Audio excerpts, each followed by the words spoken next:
इन दिनों उत्तर भारत में भीषण गर्मी जमकर अपना कहर बरपा रही है। तापमान इतना ज्यादा है कि चंद सेकंडों की धूप भी इंसान से बर्दाश्त नहीं हो पा रही। मंगलवार को दिल्ली के आयानगर में अधिकतम तापमान 45.5 डिग्री सेल्सियस दर्ज किया गया, जबकि पालम और रिज क्षेत्रों में भीषण गर्मी की स्थिति बनी रही। भारतीय मौसम विभाग ने बताया कि रविवार से तापमान में लगातार वृद्धि हो रही है और ये हाल कई राज्यों में है और अगले 3 दिनों तक ऐसी ही स्थिति बने रहने की संभावना है। वहीं दिल्ली के कई क्षेत्रों में मंगलवार को दर्ज किए गए अधिकतम तापमान की बात करें तो सफदरजंग में 43.8 डिग्री सेल्सियस, पालम में 44.6 डिग्री सेल्सियस, लोधी रोड में 43.6 डिग्री सेल्सियस, रिज इलाके में 45 डिग्री सेल्सियस और आयानगर में 45.5 डिग्री सेल्सियस तापमान दर्ज किया गया।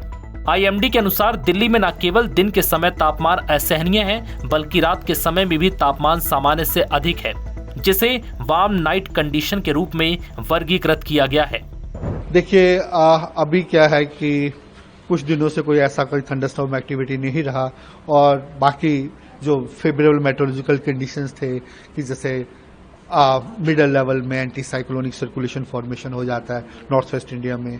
इसके कारण क्या है कि अभी जहां टेम्परेचर्स हैं नॉर्थ वेस्ट इंडिया में 45 डिग्री से ज़्यादा पहुंचे हुए हैं और अभी आज की डेट में जो हीट वेव कंडीशंस हैं वो पंजाब, हरियाणा, उत्तर प्रदेश, नॉर्थ मध्य प्रदेश और राजस्थान में प्रिवेल कर रही हैं। अगर आप जो फिगर में देखेंगे तो इसके लिए हमारा राजस्थान के लिए हमारा रेड अलर्ट है। पिछले 2 दिनों से हम रेड अलर्ट दे रहे हैं। आने वाले 3 दिनों में ऐसी ही कंडीशंस रहने का अनुमान है और पंजाब और हरियाणा के लिए हमारा ऑरेंज अलर्ट है। और अभी इन सभी राज्यों में क्या है कि हीट वेव कंडीशंस भी है और उसके साथ ही वार्म नाइट भी कंडीशंस है। मीन दिन के टेम्परेचर भी ज्यादा है और रात के टेम्परेचर भी ज्यादा है। तो इसके साथ जम्मू कश्मीर और हिमाचल के लिए भी हमारा 3 दिन का वार्निंग है। तो ओवरऑल बात करें तो यह है कि ये सिनेरियो आने वाले 3 दिन रहेगा। उसके बाद 12 रात को वेस्टर्न डिस्टर्बेंस के प्रभाव से हम एक्सपेक्ट कर रहे हैं कि सिर्फ दिल्ली में भी रेनफॉल हो, जहाँ एडजॉइनिंग एरिया में भी रेनफॉल एक्टिविटी रहेगा। फिर ये जो हीट वेव कंडीशंस हैं उसके बाद अवेट हो सकती हैं। इसके अलावा अगर आप बात करें इस समय क्या है कि जो मानसून कंडीशंस हैं वो पेनिनसुलर इंडिया में एक्टिव हो रहा है, साउथ पेनिनसुलर इंडिया में।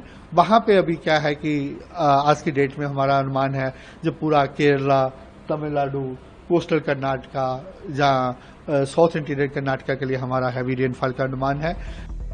उत्तर भारत के अन्य राज्यों में भी गर्मी का प्रकोप जारी है।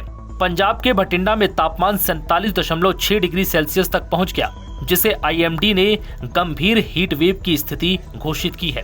पश्चिमी राजस्थान के श्रीगंगानगर में 47.4 डिग्री सेल्सियस और पूर्वी राजस्थान के कोटा में 46.3 डिग्री सेल्सियस तापमान दर्ज किया गया।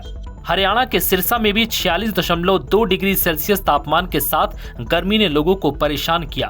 भीषण गर्मी ने उत्तरी, पूर्वी और मध्य भारत को अपनी चपेट में ले लिया है। दिल्ली, उत्तर प्रदेश, बिहार, झारखंड, उड़ीसा, मध्य प्रदेश, छत्तीसगढ़ और राजस्थान जैसे राज्यों में तापमान 44 से 47 डिग्री सेल्सियस के बीच रिकॉर्ड किया जा रहा है।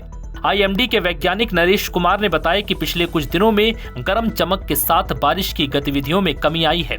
इसके साथ ही उत्तर पश्चिम भारत में एंटी साइक्लोनिक सर्कुलेशन बनने के कारण तापमान 45 डिग्री सेल्सियस से ऊपर चला गया।